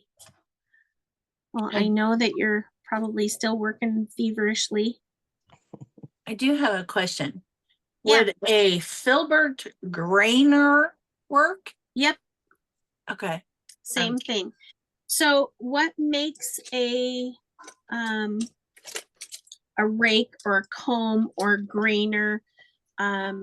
Is it a red-handled Jasonia? No, it's a Princeton. Oh, okay. Yep, it's gonna work fine. I might even have one of those right here.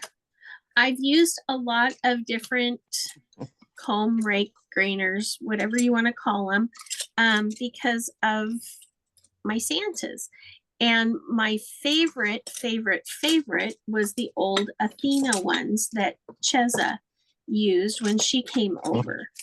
And those were my absolute favorite, but Athena has since gone out of business 110 years ago, probably. It's been a long time, but I'm trying to see. Jasonia makes a comb brush that it's got kind of a reddish handle. Here it is. But it's that Sablon, so it's not stiff, but it's stiffer than what I usually use. And then I know I have them, and I'm probably, oh, there's one.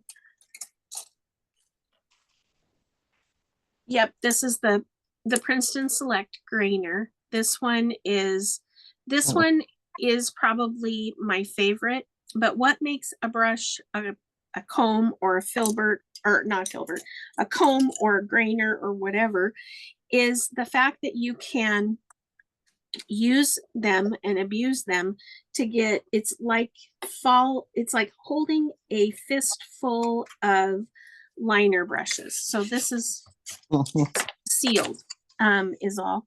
But what you do with them is you get them wet and you mix a puddle. And I'm just going to go in, since I had the trifecta of zinc. You're going to mix a puddle of like ink-like consistency. And I've got water up my ferrule. So you never want water up your ferrule. It's like getting water up your nose. But when you go to load it, you want to put the handle straight up and down and you want to twist that brush, and that will separate all of those little fibers.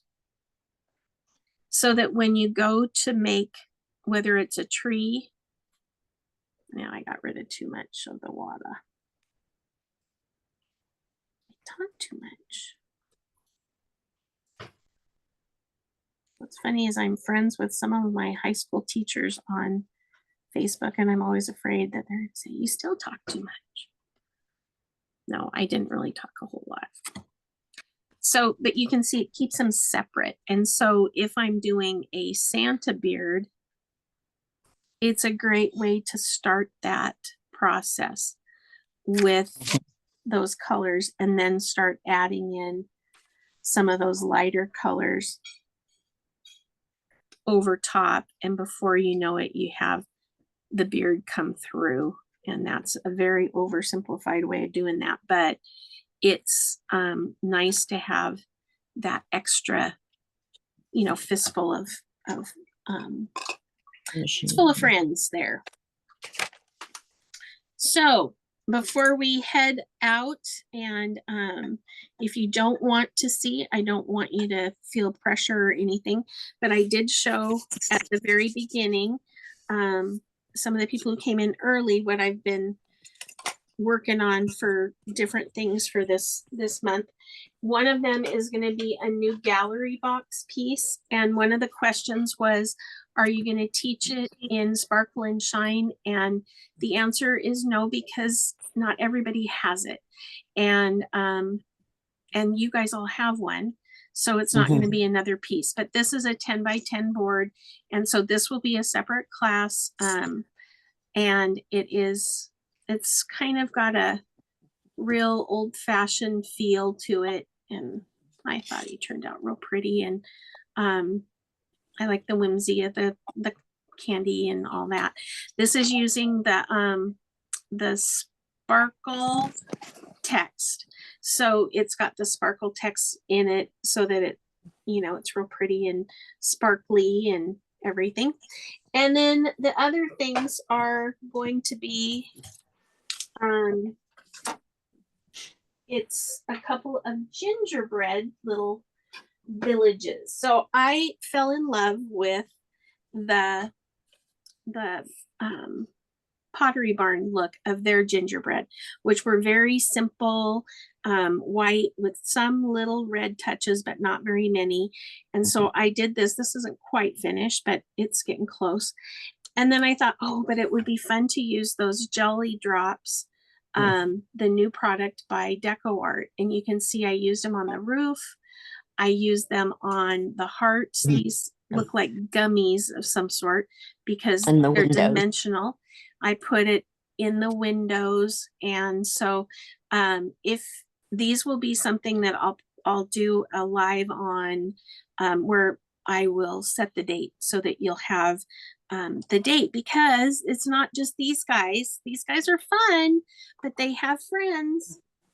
You know, kind of sort of when the cardinal will be? I have not. Carol, I'm going to be really, really honest. I misplaced on Saturday. No, Friday or Saturday. I misplaced my calendar, and that's like a bad thing for me. I live and die by that calendar. Yeah. So I haven't had a chance to look at it. I found it this afternoon. It was hiding in plain sight. That's why I said to you today, was it hiding in plain sight? But there's also 3 trees. Now, 2 of these trees I did in the Pottery Barn kind of style. One of them I did in kind of the gun style. And so there's 3 trees. You can buy just the trees or just the house. I'm not sure on the price exactly, but that will be coming out pretty soon. And I'll do a demo on the page and stuff. I just like it when I can let you guys know first. I do want to have the cardinal out as soon as we can. I need to have a count on how many gallery boxes I have, because if people don't have the gallery box, I want them to be able to have, you know, get the gallery box. So I need to kind of get a feel so that when I start selling them, I know when I need to get Yeah. more. I was then- just curious if you thought it would be this year or next January, February. Oh no, it's gonna be before the end of the year. Okay. It'll be probably, I'm thinking, in the first couple weeks of December. Okay. And that way you can have it if you want to. It's also kind of a winter piece, Yeah. so that if you didn't have something else, you could keep it out for a while and it would be fine. Likely the next one will be more of a snowman kind of a thing that can be out even longer. So, but that's why it's not, and I wanted it to be something different other than Santas and gingerbread and that kind of thing. But anyway, so I did put the glass glitter Lisbeth? on top of that jelly. So, and the jelly are available at Pinecraft right now, and they've got them on sale for $3.99 a bottle. Yes, What was the sparkle stuff that you talked about for the the cardinal? glass glitter. No, for the cardinal. Oh, it's the new it's a new product by Deco Art, and it's called, Here, I have it.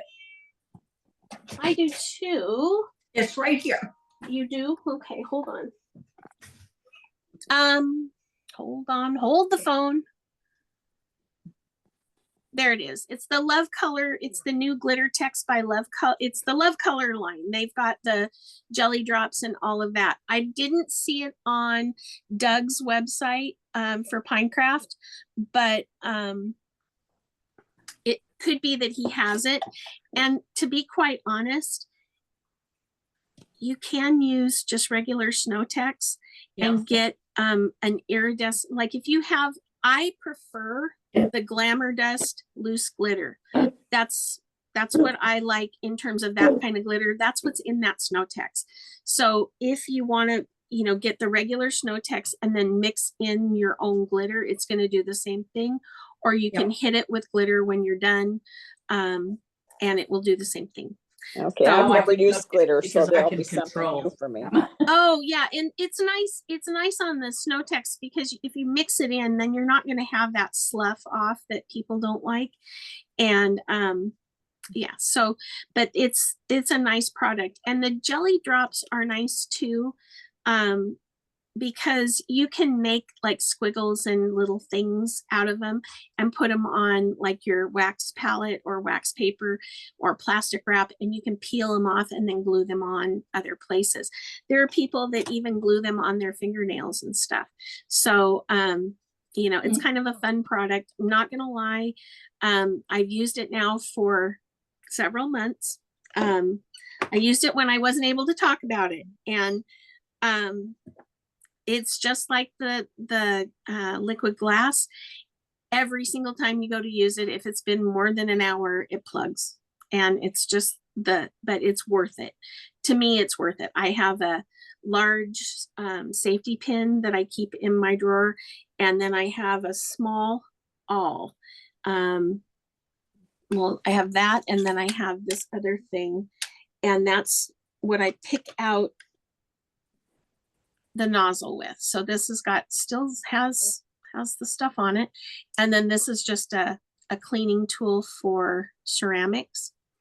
Let's see those ends, and with that and the safety pin, I can usually get it cleaned out enough. It's just know that before you buy something like that you're gonna waste quite a bit of it because it gets plugged and stuff, but there's really no way to avoid it. I think did a good job on the packaging. It's just a product that's real sensitive to that. And but it's easy to use, it's fun to use, and I love the way it looks on the gingerbread houses. And it was made, all of that Love Color stuff was made for like fake bakes and that kind of a feel. It's all in real bright colors.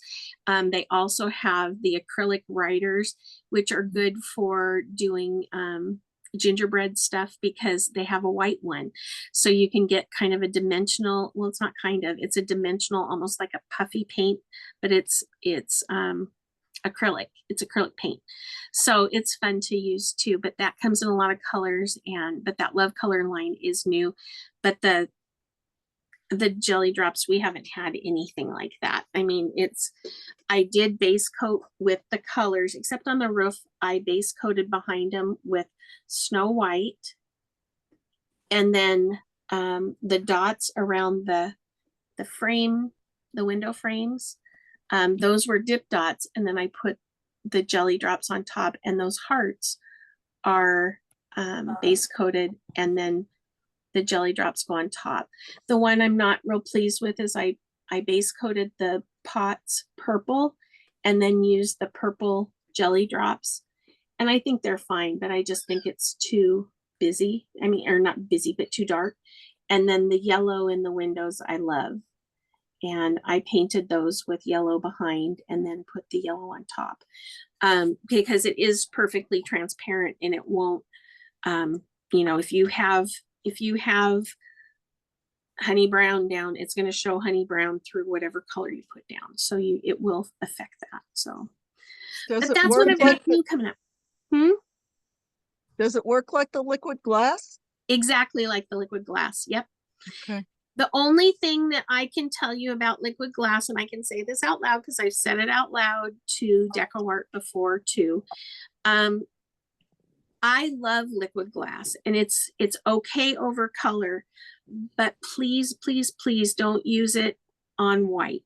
It's still yellows. It's still yellows. And I don't know why. They aren't sure why. I've tried it. You're not supposed to use it over varnish. I've tried. I still think it's the best adhesive for little doodads and things that's out there, but don't use it on white. I want to use it so badly on peppermints and things. It just yellows. It just looks nasty.